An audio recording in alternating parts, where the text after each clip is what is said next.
Well, as we said earlier, the problem is for the parent to try to figure out what is the best environment for them. And I know your organization, your executive director of Colorado Christian Educators, is that, or Christian Home Educators, excuse me, is that you're providing a solution out there, and you're providing it through your website. Tell the viewer where they can find out more about your organization and the name of the website.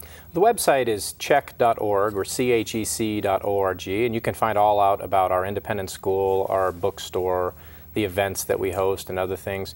But what we really are trying to promote is the idea that education is discipleship. Mm-hmm. If you look at a typical K-12 period, there's somewhere on the order of 12 to 15,000 hours of time spent in that education model. That's an awful lot of time, and we like to say that's discipleship. And so the parents, especially in a faith-based organization, are able to bring their values into that. And folks like Rousseau and Marx and some other ones had some ideas that if the state could control those 12 to 15,000 hours, they could shape the outcome. We think the same thing if the parent controls those 12 to 15,000 hours. Well, you bring up a good point, the hours. How many hours is a typical school day for your children? Well, that's another great question. In the typical public school scenario, you may have to have the children there 6 to 8 hours to accomplish perhaps half of that amount of work. Mm-hmm.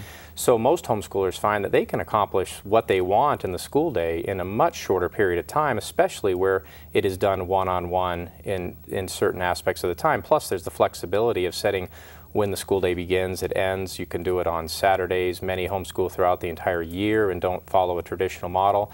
There are some requirements under the law of how many days and hours, but most people find they're able to get through a lot more schooling in a shorter period of time. Are there tests that your children take that they have to pass in some, I call it an online course for lack of another term on it, in order to go to the next level, if you will, the different grade levels that we're used to seeing in society these days? There are, and those national tests, the state, under the state law, requires in 3rd, 5th, 7th, 9th, and 11th grades that they be tested, and they expect them to be at the 13th percentile or higher.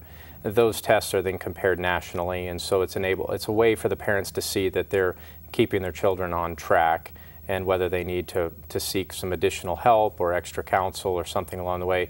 But as I mentioned before, this isn't normally the problem for the homeschoolers. Right. It's normally the opposite. They're on the other end of the spectrum normally. Well, we look at ratios in schools all the time. Schools promote trying to bring you to their schools here, a 24-to-1 ratio. Right. You have a 1-on-1 ratio at the end of the day. You do. And as I said before, when you also have the fact that the parent loves the child, right, that's driving the relationship and the desire to see that. But it also puts an interesting aspect into the home where everybody realizes that those relationships within the home will be strained because of the time spent. And so it's an opportunity for character development, not just for the child, but also for mom and dad. And it's a way to bring the family together. And over time, we find that the families are bound together tightly. You mentioned the network of other homeschoolers that are out there. Often these are popular inside of church groups as well. And so there is a wide network, and by no means are the people on their own and feel like they're on an island. Not today. 40 years ago, some of the pioneers, yes, but not today. Right, there's that support group out there. So I think the viewers watching today say, well, how could I do this by myself? I mean, I would think a lot of people are nervous about, do I have the ability to do it, the talent to do it, the patience to do it, if nothing else.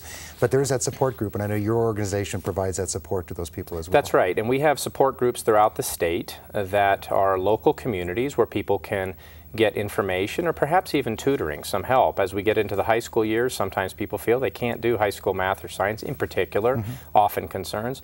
There's people within church, people within support groups, community, perhaps even an older sibling who's graduated or is at an older age. There is nowadays, with the internet and DVD-based things, you can effectively hire your private tutor who teaches on the computer. And so the children have many options today, and we have found that some get to the high school age and they think, well, I have to stop now. And again, the statistics don't bear that out. The children do just fine through high school in their academic scores, and there are many options for them to find what they need. And there are solutions for parents who both may be working, aren't there, as well? You don't have to be a stay-at-home parent to do this full-time. That's right, and there is no doubt that in most scenarios, the mother is the one who does the primary teaching at home, and there is a flexibility available to you when you homeschool. School doesn't have to begin at 9 a.m. We don't have to have desk bolted. My kids would love you. That'd be great. They can do it in their pajamas if they want to. A bell doesn't ring to take them from one class to another. They can do it in the later afternoons, the evenings, the weekends. we kind of see education, as I mentioned before, as discipleship that goes on all day long. Right. We see it as when you walk by the way, when you lie down, and when you rise up, that the children are being discipled by their parents and everything. And that can be in the kitchen, that can be working on the car, that can be doing so many other things that we sometimes don't even see as education. So what advice would you give to a parent considering it today?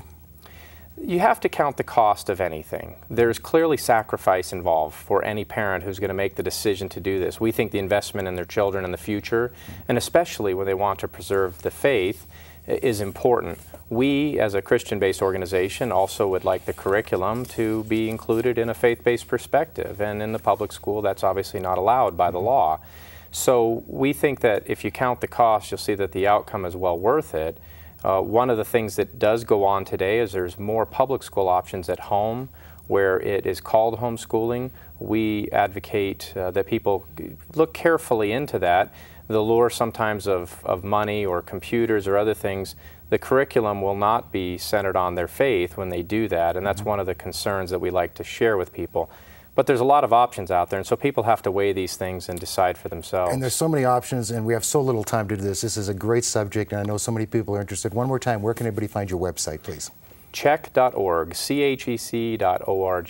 Check.org, it's a great opportunity for everybody. I encourage everybody to go out, look at Mike's website. He's executive director. It's a growing phenomenon. I encourage everybody to take the time, look at the opportunities that are out there for you if you're considering homeschooling.